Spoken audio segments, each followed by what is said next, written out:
मेरा नाम अरूज है। मैं अपने माँ बाप की सबसे लाडली बेटी हूँ। मेरा ताल्लुक साहिवाल से है। मेरे बाबा बहुत अच्छे और बहुत ही रहमदिल आदमी है। जहाँ हम रहते थे वहाँ मेरे बाबा का काम नहीं था, इसलिए मेरे पापा ज़्यादातर लाहौर में ही रहते थे। फिर मेरी अम्मी ने भी फैसला किया कि हम हमारे बाबा के साथ लाहौर चलेंगे, और उस वक्त मैं 16 साल की थी। वहाँ जाकर मैंने अपनी पढ़ाई शुरू की। हमारे घर में सिर्फ हमारे बाबा ही थे जो हमारे घर का सर्कल चला रहे थे, और मेरा भाई बहुत छोटा था अभी। अपने पापा की हेल्प के लिए मैं भी काम करने लगी। वहाँ का माहौल थोड़ा अलग था, क्योंकि जहाँ मैं काम करती थी वहाँ लड़के लड़कियाँ इकट्ठे काम करते थे। मैं वहाँ हर वक्त हिजाब में रहा करती थी। वहाँ एक सर थे जो मेरा बहुत ख्याल रखते थे, लेकिन मैं उन्हें अक्सर इग्नोर कर देती थी क्योंकि मैं काम करना नहीं चाहती थी। जब वो मेरी तरफ देखते थे तो मैं डर जाया करती थी, क्योंकि मैं उसकी फीलिंग्स को नहीं जानती थी। ऐसे ही 5 माह गुजरने के बाद मैंने वहां से अपना ट्रांसफर करवा लिया, क्योंकि जो सीनियर थे वो बहुत गंदे दिमाग के थे, और जगह ट्रांसफर लेने के बाद भी वो सर वहां आया करते थे, लेकिन उन्होंने कभी मुझसे बात नहीं की। वो मेरे लिए कुछ फीलिंग्स रखते थे। वो मेरी तरफ जब भी देखते स्माइल करते थे, और वो सर मेरे अलावा किसी भी लड़की को नहीं देखते थे, और मुझे उनकी ये बात बहुत अच्छी लगती थी। 2022 नवंबर में छुट्टियां होने लगी। कभी 1 माह की होती तो कभी 1 हफ्ते की। मैं बहुत ज़्यादा उदास रहने लगी। मुझे ऐसे लगने लगा था कि मैं भी सर के लिए फीलिंग्स रखने लगी हूँ। मुझे नहीं पता कि मोहब्बत क्या होती है, लेकिन सिर्फ मैं इतना जानती हूँ कि मैं उनके साथ बहुत मुखलिस हूँ। 2022 गुजरने के बाद छोटी ईद पे मेरी बहुत ख्वाहिश थी कि मैं उन्हें ईद मुबारक बोलूं। उनसे बात करने के लिए मैंने वहां से अपनी एक दोस्त से उनका नंबर लिया। हैरत की बात यह थी कि मुझे सर का नाम नहीं पता था। नंबर के साथ साथ नाम का भी पता चल गया। फिर ईद उल फितर पे मुझे उन सर का नंबर तो नहीं मिल सका, लेकिन ईद उल अज़हा से पहले मिल गया। मैंने उन्हें नंबर पे मैसेज किया, उनसे काफ़ी बातें की, लेकिन मैंने उन्हें अपना नाम नहीं बताया, और मैंने उन्हें जैसे ही खुद का बताया उन्होंने मुझसे बात करना छोड़ दी। मैंने उनसे बात करने के लिए रिक्वेस्ट की, फिर उसके बाद वो मान गए। खैर हमारी बात होना शुरू हो गई, लेकिन वो मुझसे ज़्यादा बात नहीं करते थे।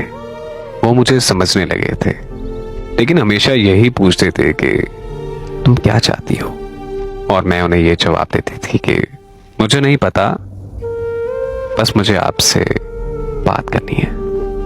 मैं ये कभी नहीं बता सकती कि वो मेरे लिए क्या है। अगर मैं सच बोलूं तो वो मेरे लिए पूरी कायनात है। उनकी खुशी में ही मेरी खुशी है। वक्त गुजरने के साथ साथ वो मुझसे कॉल पर बात करने लगे। मुझे उनसे बात करके बहुत अच्छा लगता था। उनका हाँ जी कहना मुझे बहुत पसंद था। मैं जॉब पे जाते ही सबसे पहले उन्हें ढूंढती थी। सिर्फ मैं ही नहीं, वो भी मुझे ऐसे ही ढूंढते थे। अक्सर हमारी ड्रेसिंग सेम होती थी। मैंने वहां सर के बारे में किसी को भी नहीं बताया हुआ था, क्योंकि ये मैं हरगिज नहीं चाहती थी कि कोई सर को मेरी वजह से कोई बात करे। मैं जब भी काम से घर वापस आती थी तो सर से बात करके एकदम फ्रेश हो जाती थी। फिर हमारी बात 10 मई 2023 को हुई। फिर आहिस्ता आहिस्ता वो मुझसे फ्लर्ट करने लगे, मुझसे वो बातें करने लगे जो उन्हें कभी जेब नहीं देती थी। एक दिन वो मुझसे फोन पर बात करते करते उन्होंने मुझसे बोला कि मैंने आपसे मिलना है, तो मैंने उन्हें साफ साफ इनकार कर दिया। वो मुझे मिलने के लिए बार बार फोर्स करते थे, लेकिन मैं उनकी बात हमेशा रद्द कर देती थी। वो मुझे कहने लगे कि मैंने तुमसे शादी करनी है और इसी सिलसिले में ही हमने मिलके बात करनी है, प्लीज मेरी बात मान जाओ। मेरा कोई गलत इरादा नहीं है, लेकिन मैं उनसे अकेले में नहीं मिलना चाहती थी। मैं ये नहीं चाहती थी कि मैं ये सब करके अपने वालिदैन का नाम बदनाम करूं। जब मैंने उन्हें सख्ती से जवाब दिया कि मैंने आपसे नहीं मिलना, तो उन्होंने मुझसे बात करना बिल्कुल बंद कर दी। मैं उनसे मोहब्बत कर बैठी थी। मैं उन्हें जब भी कॉल या मैसेज करती थी तो वो मेरा कॉल और मैसेज हमेशा इग्नोर कर देते थे और मुझे कहते थे कि अगर मुझसे बात करनी है तो मुझसे मिलना पड़ेगा। मैंने उनकी इस बात को मानने से इनकार कर दिया। ऐसे ही बात चलते चलते 1 महीना गुजर गया। मैं उनके बगैर नहीं रह सकती थी, तो इसलिए मैंने उनसे मिलने के लिए हाँ कर दी। जब मैं उनसे मिलने गई तो हमारे बीच में वो सब हो गया जिसका मुझे डर था। मैं उनसे मिलके घर वापस आई तो मैं अपना सर पकड़ कर बैठ गई कि ये मैंने क्या कर दिया। मैं अपने वालिदैन को क्या मुंह दिखाऊंगी। मैं बहुत ज्यादा परेशान थी। 2 दिन के बाद मुझे उनकी कॉल आई। उन्होंने मुझसे एक बार फिर से मिलने की डिमांड की, तो मैंने इस बार साफ साफ मना कर दिया और उन्हें यह कहा कि अब हम तभी मिलेंगे जब हमारी शादी होगी। उन्होंने मुझे जवाब दिया कि तुम मेरे लिए महज सिर्फ एक टाइम पास हो, मैं तुमसे कभी शादी नहीं करूंगा और अगर इस बार तुम मुझसे मिलने ना आई तो मैं तुम्हारी पिक्चर्स और वीडियो इंटरनेट पर अपलोड कर दूंगा। उनकी ये बात सुनते ही मुझ पर सत्ताधारी हो गया। कल तक जो मुझसे इतनी मोहब्बत करता था, मुझसे शादी के दावे करता था, आज वो मुझे ब्लैकमेल कर रहा है।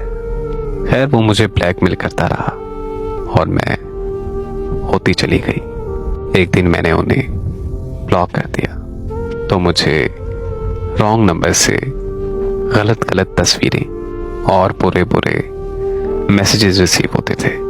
कोई इस हद तक गिर सकता है मैं कभी सोच भी नहीं सकती थी। मेरा दिल करता था कि मैं खुदकुशी कर लूं, लेकिन फिर एक सोच आती थी कि एक गुनाह पहले कर बैठी हूं, दूसरा गुनाह करूंगी तो अल्लाह मुझे कभी माफ नहीं करेगा।